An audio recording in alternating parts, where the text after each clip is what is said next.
Hello, thank you for joining me on this video. I hope it's informative for you. It will be a little bit long. The topics to be covered take a little bit of explaining, and the video is intended to give you a description of various guidelines that have come our way, what that means for the school district, what we're doing in response to those guidelines, and questions we have for parents, faculty, and students coming down the pipe. We'll be sending out a survey through Parent Square to parents, through our faculty, and to our students in regards to questions that we have referred to in this video. Split the video up into segments, so hopefully that will help as you watch it. You'll be able to go back to different segments that are important to you. The first piece I want to talk about is in regards to the many questions that we've received relative to can we get the school opened, and how soon can we do that, and how quickly can we do that, and what will it take? We did discuss this at the board meeting on the 12th, so this is a little bit of recap for some of that information, but there are some new pieces of information for us. So let me start with basically the authorities that provide us guidance and mandates for what we must do. So there's really three groups I want to talk about. One is the Center for Disease Control, that's the CDC, the Department of Health, and the Department of Education. So the Center for Disease Control, who just recently released some guidance. That's exactly what they do. They provide guidance for entities, and in this particular case for schools, to determine what the best practice is for open. But that's not only just for schools, it's also for entities that have regulatory authority over school districts. In New York State, we have two entities in this realm that deal with the pandemic situation. One of those is the Department of Health. We're a public entity, we're a public school building. We need to follow the public health guidelines and mandates and regulations. And the Department of Education, who provides us with guidance for as well our building, but also for curriculum instruction, what we need to do in terms of getting students ready for the world. So those are the three entities. In a moment, I'm going to show you the CDC guidance that came out in regards to the change of physical distancing. That is important because really what we've been doing over this entire year is focusing on safety for our students relative to the guidance that's given to us from the Department of Education and the Department of Health. Those are the regulatory groups that tell us what we can and we cannot do, and those are the guidance that's the guidance that we must follow. In some cases, there are recommended items, and in other cases, there are mandated items in those pieces of information. So the only group that has changed anything relative to the social distancing piece is the CDC, who only makes recommendations to regulatory entities. We are waiting patiently for, I wouldn't say patiently, we're contacting those authorities to give us information around the change in that guidance. So we're waiting. Once we have the Department of Health and the Department of Education, if there's any adjustment to what the CDC has guided, we'll be able to do something different in terms of the social distancing piece. So that's kind of the general piece of that. Some folks ask, so what does it mean if you don't follow those guidelines? Well, just like anything, there are consequences. And really the consequences in this particular situation, which is not as clear, but it is clear enough for us to say we need to follow those guidelines, is that because we're regulated by the Department of Health and Department of Education in this area, we need to follow those guidelines. And if we don't, and something catastrophic happens, the school district would then become, we would say, completely liable. Now, we do have liability insurance, but in this case, it would be considered negligence. So insurance would not be able to cover that. And we would need to actually pay for whatever damages that catastrophic event would cause. So that is why, that's basically the consequences related to that. I know that's a what if question, but I also want to say that that's a big one because it's a very costly one for the future of our programs here at Beaver River. So what I'd like to do is move over to the CDC guidance that's been given to us that was released on March 12th.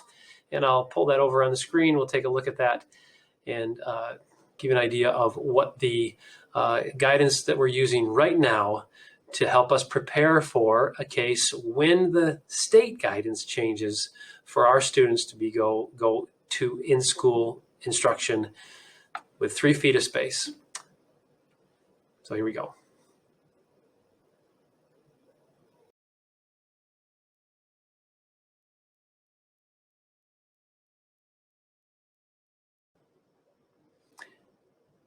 So here you will see the CDC, the Center for Disease Control, released their school and child care program suggestions. And basically, we're going to look at the operational strategy for opening schools. I'm going to open that up. And to take a look at that, probably the area that changed the most for what we're talking about in terms of social distancing is an area that deals with physical distancing. All right, so to take a look at this, the core principle for physical distancing according to CDC is to help schools develop policies and interventions to promote physical distance. You can see that. And the big change that the CDC was essentially in elementary schools, students should be at least 3 feet apart. And in middle schools and high schools, students should be at least 3 feet apart in areas of low, moderate, or substantial community transmission. And then in areas of high community transmission, middle and high school students should be 6 feet apart if cohorting is not possible. Okay, so that is the recommendation that probably New York State will take a look at and determine if that makes sense, and they'll give us more specific guidance around that. One of the questions we want to ask is, what does it mean to be in an area of high community transmission or low or moderate? The CDC has created a data tool to show what that looks like. So I'm going to give you a second to take a look, and you can see that red is high, orange is substantial, yellow is moderate, blue is low if there's no data. So I'm just going to zoom in here and work on getting a little closer into our county area, and you'll see that Lewis County currently is in a red zone, and that's according to the CDC data. And this data right now is from Monday, March 15th through Sunday, March 21st. So we'll see something new next week. Now, that being said, obviously we will work around that. With 3 feet apart, that does allow us to get students into school. If we were in a blue, yellow, or orange CDC zone, we could do the 3 feet very simply. We would be looking at cohorting as much as possible, generally anyway, but in the case of high transmission, which is what we're in now, we would have to look at that as well. So there's a factor there that would look like. Basically, elementary schools are cohorted. They're clusters of students that stay together through the entire day. Our middle school is cohorted. They stay together as well. There is a little bit of mixing, so depending on what the guidance says from there, we will have to determine what that means for our middle school students. At our high school, they are not cohorted, and our green and orange groups do mix between each other. Also, in terms of 6 feet, you'll see that there needs to be 6 feet between adults, and teachers and staff, and between adults and students at all times. So students may be 3 feet apart, but adults need to remain 6 feet apart. Obviously, this is a concern over space in the room. So where a teacher typically stands for a majority of the period would need to be have a little more space than the space between students. Also, this is probably another key point to pay attention to, is that 6 feet of social distancing needs to take place when masks cannot be worn, such as eating. So in our whenever we have meals, students must be 6 feet apart. What is encouraging is that in areas of increased exhalation, singing, shouting, band, so chorus, sports and exercises, it was 12 feet. It is now suggested that 6 feet would work. And then also 6 feet of spacing would work in larger areas such as lobbies and auditoriums. As we take a look at this, there is an important piece to look at in terms of masking. It is mentioned here, and it is mentioned in other parts of this document, that with students remaining 3 feet apart, they would need to wear masks the entire time that they were 3 feet apart. When masks cannot be worn, that's when they would need to be 6 feet apart. Or if masks, for instance, mask breaks were given, that's when students would need to be 6 feet apart. So that is the criteria. That's a piece that would be a little bit different than what we've done before. So students would be wearing masks much more throughout the day. We're still looking at limiting visitors as we have in the past, but we would make sure that we're doing physical distancing and wearing masks as well. And really, in terms of transportation, there has been no guidance to the change on what the spacing needs. It just generally talks about the spacing on transportation is important. So there's a couple key components to this. Some positive things and still a lot of questions around it, but probably the most positive piece is that with the CDC making a recommendation that that students can be in classrooms 3 feet apart, that allows us to get all of our students, with a little bit of adjusting to scheduling, all of our students into the building 5 days a week. But again, we can't do that, and we're not able to do that until the authorities that really control the school districts change their guidance, and that's the Department of Health and the Department of Education.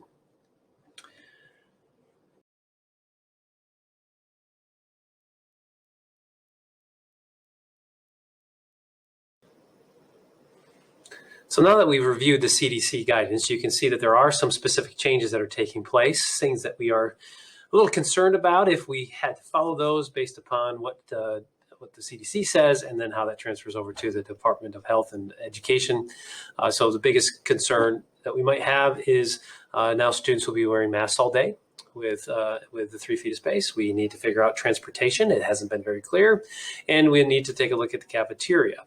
So because of all those questions, as well as bringing students in really changes their schedule, as well as our staff schedule, we need to take a look at all those pieces and not sit back on our laurels. So we've been doing that over the last couple of weeks. We've been saying, if we were able to come in person, what would that affect? We've taken a look at our schedule. Because we're a K-12 building, students and faculty are affected across the board by whatever we do for a change in schedule. So we really need to have every student on a even odd day schedule. Normally our schedule is a 6-day cycle. We have even days and we have odd days. We have something very similar right now in terms of our green and orange. And our green, we have a green day 1 and a green day 2, and an orange day 1 and orange day 2, and that's an even odd schedule. So we would shift to that when we would have full in person. So the question is what can we do now to get things ready? One of those items was to take a look at the schedule and see if we can do a transitional schedule to get us ready for the day 1, day 2 schedule for students as we potentially bring in step-by-step grade levels. And so that's one of the pieces. And then the other piece that we're looking at in regards to how do we get students up to speed is something called synchronous learning. We'll talk about that a little bit later in the video and describe that to you as well. So let's first take a look at a sample of what a day 1, day 2 schedule would look like before we can go to the 3-foot spacing, so that we can be prepared to do that on a quicker basis rather than have to plan for all of this. I mentioned a transitional schedule. That's what we're looking at here. So this would be, let's take a look. If we're in the same situation we are right now, and the state has not given us the go-ahead for 3 foot of space, but this would be in preparation for that. It would allow us to get students into school more often. Taking a look at this, this is a potential April schedule. So just thinking about where we are, we're still at the end of March. Next week is the beginning of April. The 2nd is Good Friday, and then we have spring break the week of the 5th. After that week, we come back to school. The thought would be to keep our schedule the same. We would have 2 green days, a remote day, and then 2 orange days. You can see we have day 1, day 2. So the point of those is that we now have a buffer week for any major changes that we would have. So starting on April 19th, we are looking seriously at doing a change to our schedule. So we're sending out our survey. We're asking questions about this particular schedule because it could affect families in various ways. Just to describe the schedule, you'll see we are still going to a day 1, day 2 schedule, 2 days green, 2 days orange, essentially removing out the remote day on Wednesday. So if I'm a green student, I would go to school on the 19th, like I would plan to. On the 20th, I would be there. But then on Wednesday, I would go remote, but my orange opposite cohort would be coming to school instead. So they wouldn't come to school on Thursday, they'd come to school on Wednesday and Thursday. And then Friday, I was a green student. I'm going to come back on that day. So for that first week, I actually go to school 3 days. And because the way it's rotated with two days, you'll see that the second week of that schedule, which starts the 26th, I would be in school again 3 days. You can see 3 green. The following week, my orange colleagues would go to school. They would be there 3 days. I would be in school 2 days. But what this is doing is this is eliminating the Wednesday remote day and getting students in school more often. The only issue, or a major issue with that, is that you'll see that each day the schedule shifts. So if I'm a green student, I'm coming to school different days.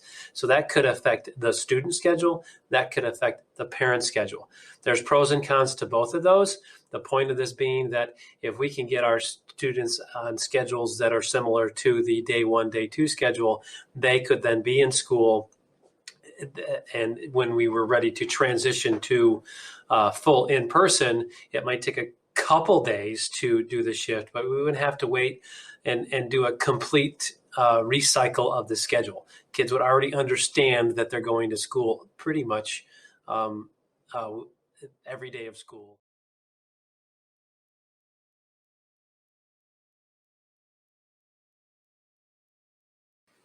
I do want to put one segment into the video today about 3rd grade. We have had some ability to make some shifts and movements within our building. Partially, we've realized the isolation room we had was hardly used, even though that was a recommendation based upon state education. We were able to isolate in a smaller area. So that opened up a classroom for us. And we're able to do a little bit more shuffling, as well as we've got some unique staffing situation, a couple long-term subs that are certified teacher that might be available to be able to bring one more grade level in, and that would be 5 days a week. So remember, we have kindergarten, 1st grade, 2nd grade here 5 days a week. Kindergarten and 1st grade are half days. 2nd grade would be here 5 days full day. And then for 3rd grade, with those couple changes, we would be able to bring in students fully. And that is something we can do no matter what our change is, based upon those couple of those changes that took place with the rooms and staffing. So we are looking to do that April 19th. We'll be working with our teachers on supplies and move forward on what that looks like. We're trying to debate if we can still do either four sections or 5 sections, and that's dependent upon if we need to go to 3 feet or 6 feet. So determining what that looks like is a little bit up in the air. Just seems like that's been the last year or so. So we're deciding what that looks like. We're taking a look at classes, making sure that the sizes are the right size for the distancing that needs to take place. So we'd be able to get students in. So a couple students might have new teachers. Be patient with us on that. We're trying to make sure we get the best fit for every student in that case. So that would be the 3rd grade transition.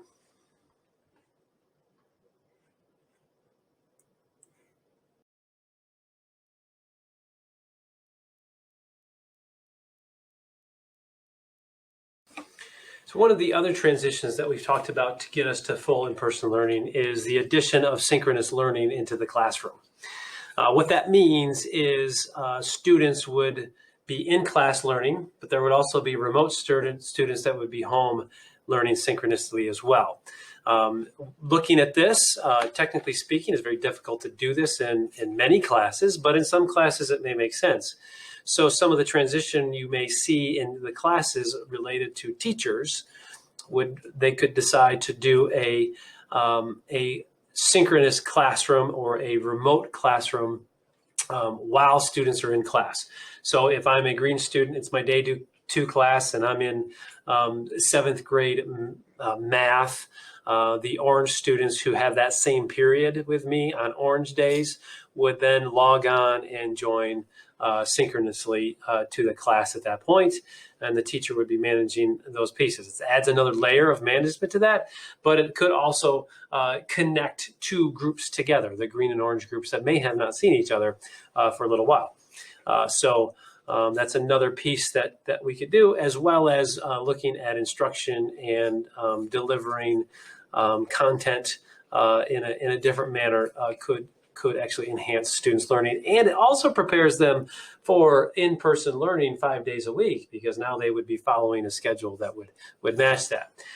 This is one of those pieces where technically speaking, we have lots of concerns over what does that mean, delivering it to families at home. So we're going to need to have some of that information through the survey that's coming out to you, as well as seeing if that makes sense for teaching various subjects. In some cases, it may be a smooth transition. Another way to look at synchronous learning is sort of a mix between asynchronous, meaning whenever they're not in school, they're basically logging on and maybe doing some work student-wise. Another mid-range, which does happen already, is where teachers record the lesson that they give that day, and during some point in that day, students would then take a look at that video and do that. So teachers may be adjusting how they deliver instruction so that when students are in person, they've already made a bigger adjustment to that structured schedule that takes place. It's a little bit about synchronous learning. At this point, it's not a mandated piece for all classrooms because of the need for that, but it is a piece that can be used for transitioning students back to full in-person.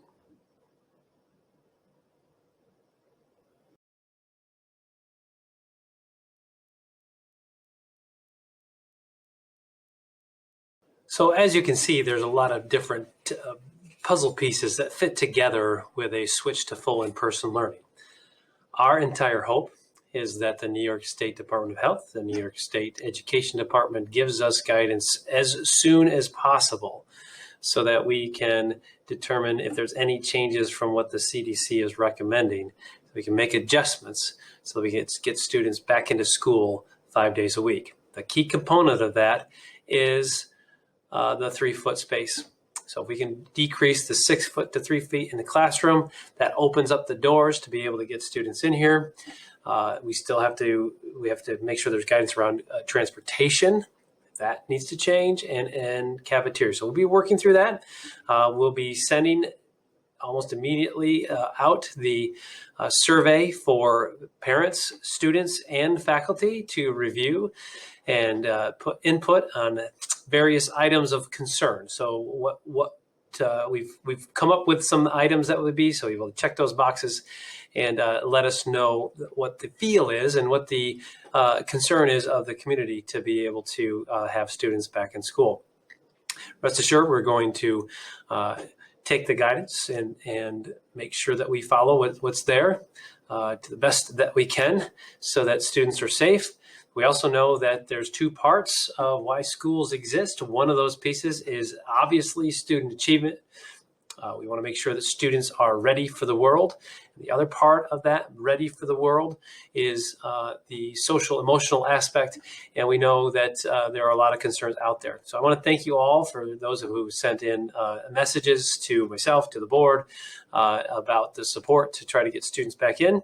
Hopefully this video has explained a few things for you to understand the parameters we have. And please fill out the survey. It will be due noon on Monday. So please complete that survey. We'll use that data to determine what our next steps are. Again, if you have any questions, feel free to contact us. Thank you. Have a great evening.